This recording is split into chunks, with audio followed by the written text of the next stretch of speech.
I'm at the heart of the Congo Basin in Central Africa. I'm just starting a photo assignment in Wabalindoki National Park, and the first step is Mondika Research Center, where the Wildlife Conservation Society studies Western Lowland Gorillas. But on my first day there, I had something to do that did not involve great apes. I'm gonna set up a camera trap in the forest. It might take a while because with the help of the trackers, we're gonna try to find a good spot for the camera trap, which means finding a path in the forest, an animal path that many species use, and we need to make sure that there's enough movement, enough animals going on this path on a regular basis so that we get high chances, high probability of getting camera trap images. I'll leave the camera trap out there for about a week, which is not ideal. I'd like to leave it even longer, but it'll be nice. I'll just be photographing gorillas every day, and in the meantime, the camera trap will be working in the forest, and hopefully we'll get some nice images. It's time to go.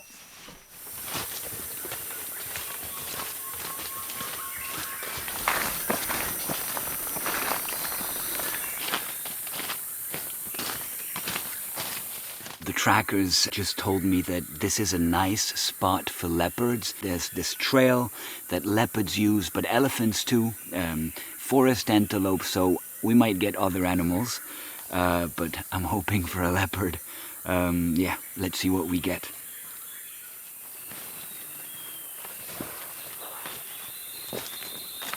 It's always a weird feeling to leave your gear out there in the forest, especially with all the gorillas around here and elephants and chimps.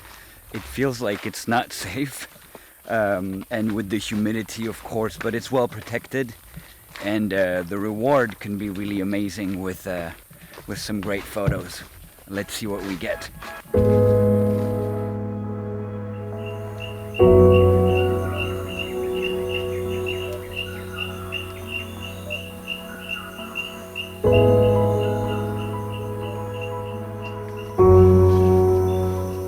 On the next day, I was ready to go spend some time with the gorillas.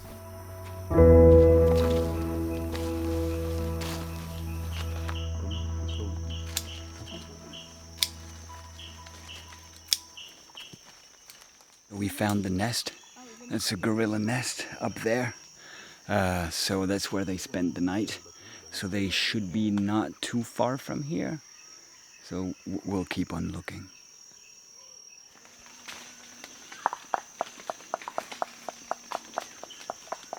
The tongue clicking is just meant to make the gorillas aware of our presence.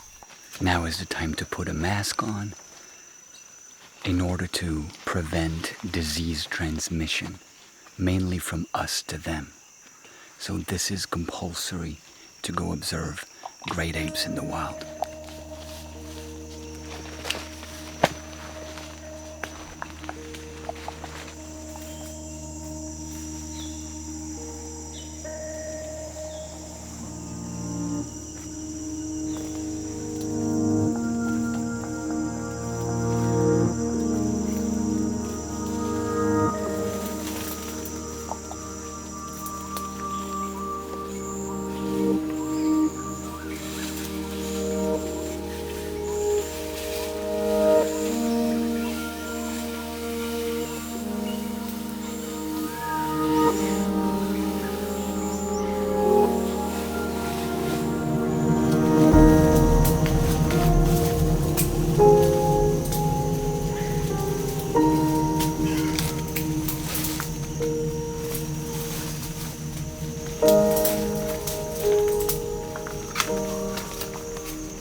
Spending time with gorillas never disappoints. I feel so fortunate to be able to observe these critically endangered animals in their natural habitat.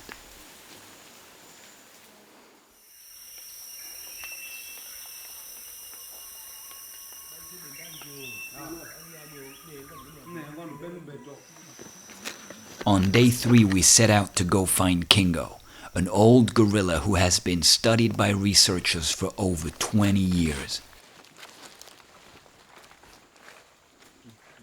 None of the gorilla research would be possible without indigenous trackers. They not only know how to find the gorillas, but they can also detect potential hazards, like forest elephants. On that day, Kingo and his group were particularly hard to track.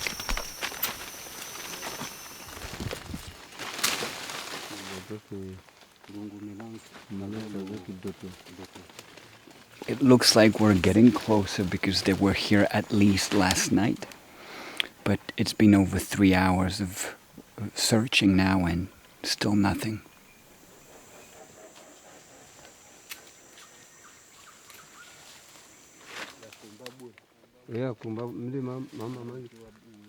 And now we have what looks like a nest, but is actually just a resting place.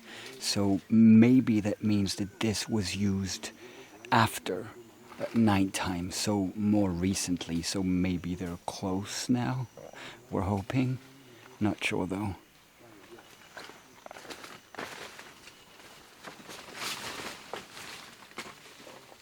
Now it's lunch break and we've been walking for about 5 hours and Kingo and his group are nowhere to be found. So I hope we find them this afternoon. It's still nice to walk in the forest, but to be honest, it's been a rough terrain this morning. The forest is very thick, and we've been making very slow progress. But hopefully, we find them this afternoon.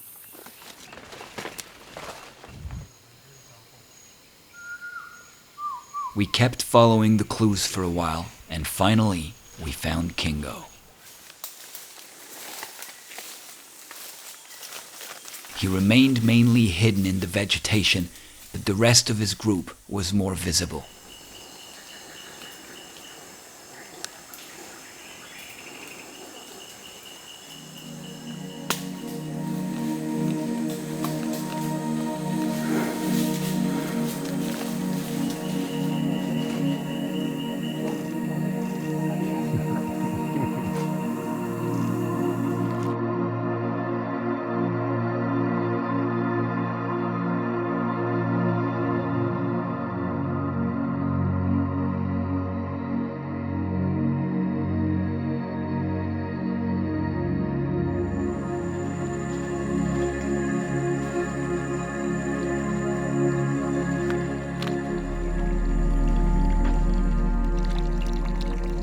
Started at around 6:30 a.m. and we didn't find Kingo's group until about 2:40 p.m. And we only had a couple of hours, not even with the group, because in this region you can't return to camp after 4:30 p.m. Because it's too dangerous in the dark in the forest because of the elephants. So we only had a bit of time with the group. Kingo is an interesting gorilla because he's one of the oldest habituated gorillas in the world. Habituated means that for decades, scientists have been following him and his group and studying them on a daily basis. He's between 45 and 50, which is very old for a gorilla. So he's an interesting gorilla, but unfortunately I don't have a lot of photos from today. It was a bit of a challenging day, but it was still worth it.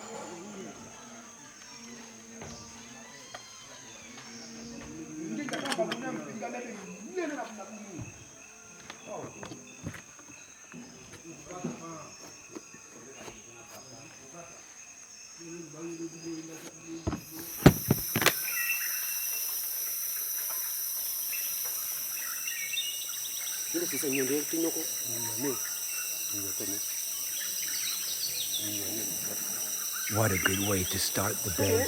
There's an elephant in camp right there. It's amazing. It's just drinking water.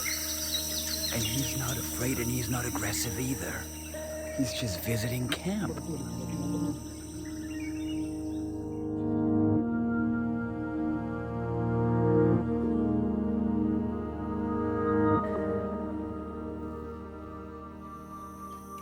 It was perfect for pictures. I don't think there's another rainforest quite like this one anywhere on Earth. Like, the wildlife is so dramatic and well protected. Elephants, gorillas, chimps. I love this place. it's actually about time to go see the gorillas. Today we're going to see Buka Group. Hopefully everything goes well. So this is what I'm taking with me for today. Very simple. I have the Canon R3 with the 300 millimeter 2.8. Thank you, Canon France, for the 300mm. I think the 300mm is the perfect, it's the sweet spot for grade 8 photography. With the R3, it works so well. I love it. Here I will have the R5 with the 24-70, but it's filming me right now. Here I have the 100 macro in case I see an insect, a reptile, amphibian that I would want to photograph, and in case that happens, I have my flash here and my transmitter that goes on top of the camera. That's it. And here I have, as always, kind of my cleaning kit. Cloth, microfiber cloth, air blower, cleaning fluid. I usually don't use that in the field, but I'm taking it just in case it gets dirty. And here I have extra batteries. In that secret compartment up top here, I have an external hard drive. I have 2 of these with me in the field, and always 2 separate locations. So while I'm in the forest, there's one that stays here and one that goes with me in that pocket up top. I love this this pocket up here, very useful. Now, up front here, as you can see, the rainforest is pretty rough on backpacks. At the end of the assignment, it'll be super dirty. Anyway, here I have a rain poncho that's absolutely compulsory in the rainforest. I have extra batteries for my flash and transmitter. And here in the laptop compartment, I actually put my softbox that I use with my flash for macro photography. It fits perfectly in that compartment up here, and it's perfect, and it's light and easy to set up, so that's nice. And here on the side I have a bottle of water, obviously. So that's it. Simple, easy, efficient, not heavy. That's what I like. Let's go.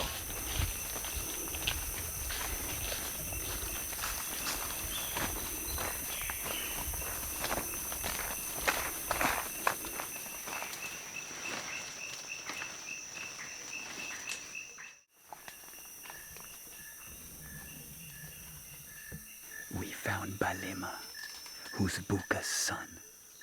But he's alone.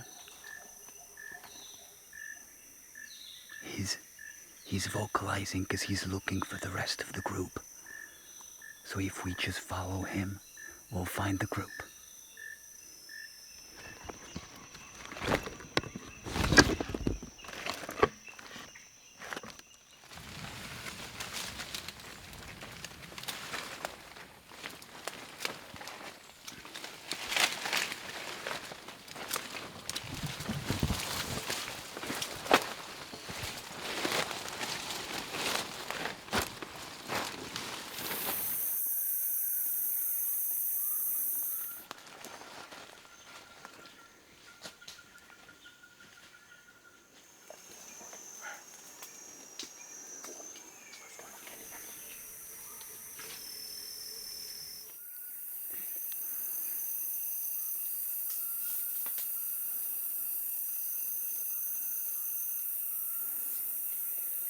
So we've been following them for a while now. It's mainly Balema, and then Emily and her son Combo, who's very playful and curious.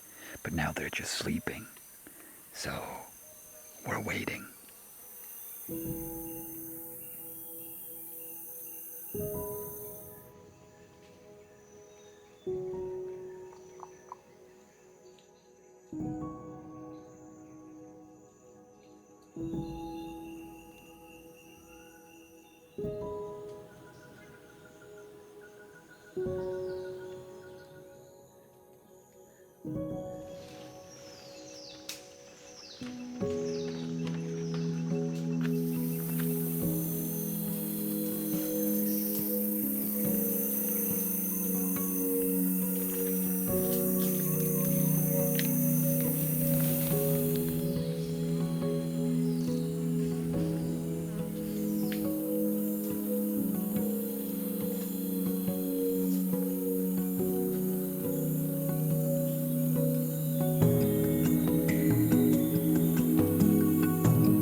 This day is over. We didn't end up finding Buka. We only found 3 individuals from his group, and we followed them the whole day, and some parts were really nice. They napped a lot. Some parts were really nice, but also sometimes it was very dark and thick, so very challenging. That's how it is with the gorillas. You never really know what you're gonna get. But now there's thunder, and it sounds like it's gonna rain at some point. So let's go back to camp. The elephant who visited camp clearly walked through here, because there are a lot of elephant tracks all over the mud here. And it turns out it was also a very hungry elephant, because earlier, before we spotted him, he was eating bananas from a banana tree right outside the electrical fence. It turns out that the whole banana tree, the whole thing was taken down by the elephant, who was super hungry. And yeah, looks like he had a banana feast. Well, let's hope he shows up again tomorrow.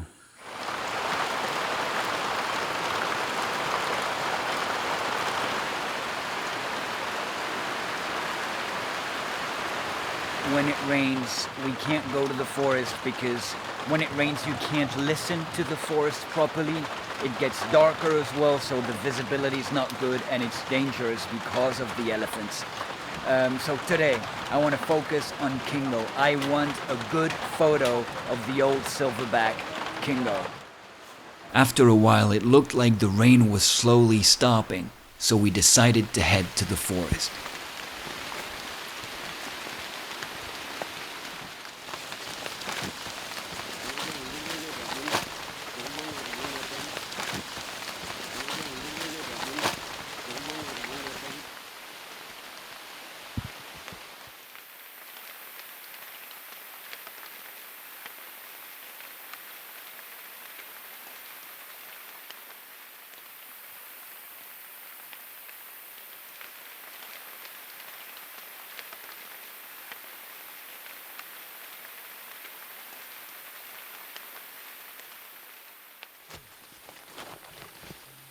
Kingo's right behind me.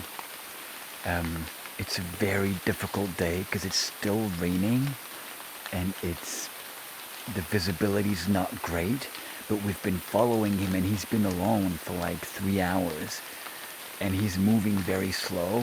And I had a couple of very good photo opportunities where he was just sitting in a more open area of the forest, and I think I got some good pictures.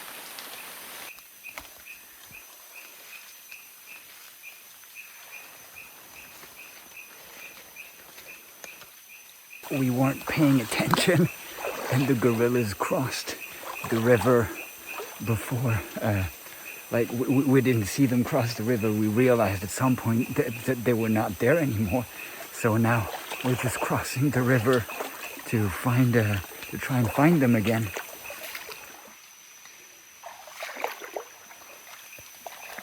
Unfortunately, the rain never really stopped, and we decided it was safer to call it a day.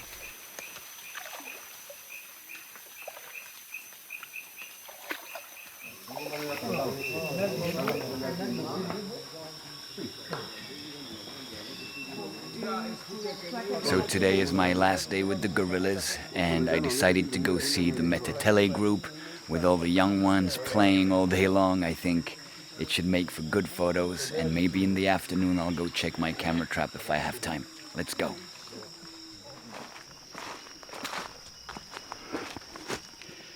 This is elephant dung. I love how plants and mushrooms always grow out of it. Very pretty.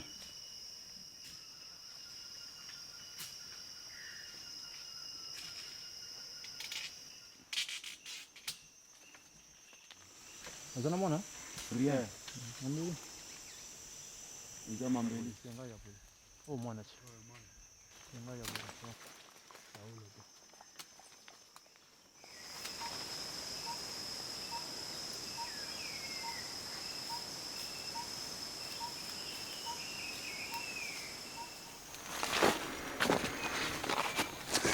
Here is what Metetele and all gorillas are so crazy about.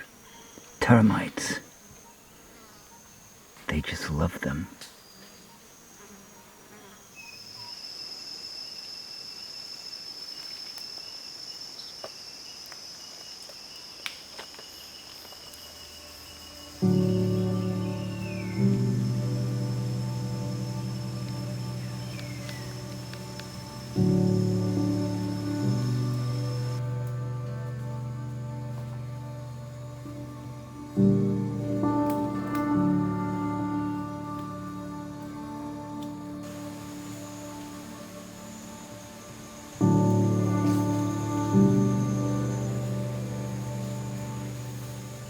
The two young gorillas playing here are Fabrice and Yabole.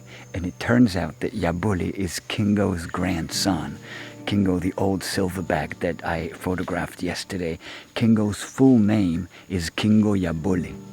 So they gave his grandson the name Yabole. They've been playing for about 30 minutes. They're not getting tired.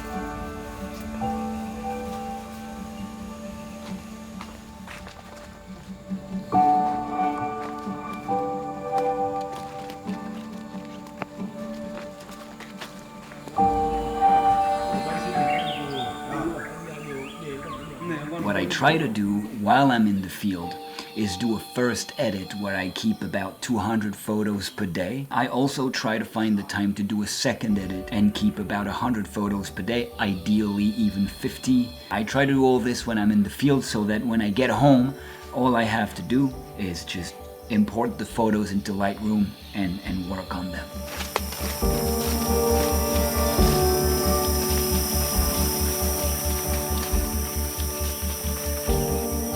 On my last day at Mondika, we went to retrieve my camera traps.